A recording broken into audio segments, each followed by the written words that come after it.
लेकिन थोड़ा बहुत भी जब इलेक्शन हो तो उस वक्त भी जो जमात बरसर इक़्तिदार होती है उसको धचका लगता है, और दूसरी अपोजिशन जमात जो है जिसने 5 साल अपोजिशन में गुजारे होते हैं, अगर उसने अपोजिशन काम की हो, अपनी राय का इजहार अवाम के मुतालबात मानने पे हुकूमत को मजबूर किया हो, अवाम की बात की हो, अवाम की गरीब की ज़ुबान बोली हो, तो दूसरे इलेक्शन में उनको फ़ायदा हो जाता।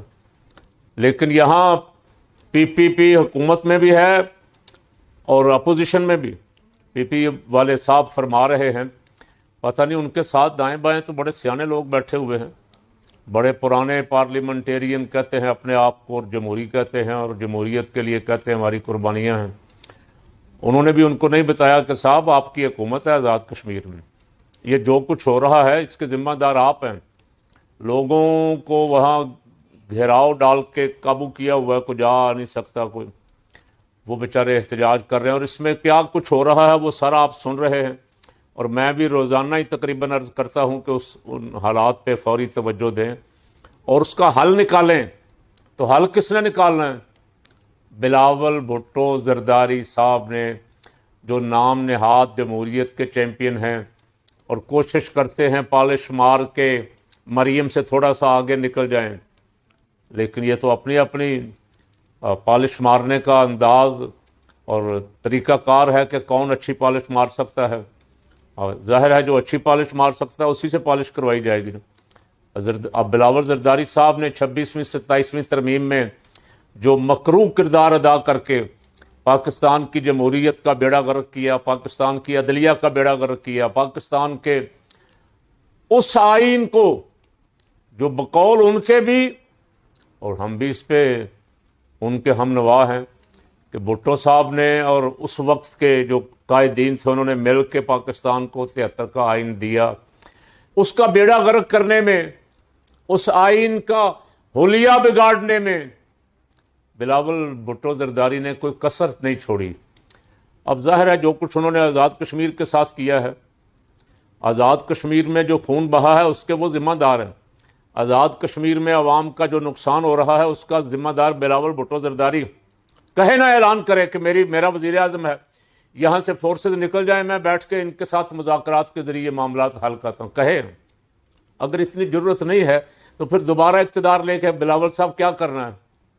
अब तगोदो हो रही है। पिछले जो इलेक्शन थे 27 को, उसमें बिलावल जरदारी ने को रात 10 बजे प्रेस कॉन्फ्रेंस करके थोड़ा बहुत हूँ हाँ की थी, तो धुआं निकला था, थोड़ा सा नज़र आया था कि धुआं सा कहीं से उठता है, धुआं उठ रहा था कि ये धांधली हो रही है। आज तो दिन के 12 बजे नदीम अफजल चंद साहब, कमरुज़्ज़मान कायरा साहब और दूसरे लोग प्रेस कॉन्फ्रेंसों में आ गए और उन्होंने आके शोर डाला कि धांधली हो रही है। और धांधली तो इससे बड़ी और क्या होगी? जहाँ कई पोलिंग स्टेशनों पे अमला ही नहीं जा सका, वहाँ का रिज़ल्ट भी आ रहा है, वहाँ भी इलेक्शन हो गए, और बहुत साफ़ सुथरे वो कर रहे हैं करवाने वाले कि बहुत साफ़ सुथरे, बड़े ज़बरदस्त गैर जानबदाराना मुनसिफाना इलेक्शन हो गए हैं। और उस पर ज़ाहिर है पीपल पार्टी ने चीखना ही था। पीपल पार्टी को तो सीटें देने का उनका मूड नहीं है, उनका मूड जतवाने का मियाँ साहब को भी तो राज़ी करना है।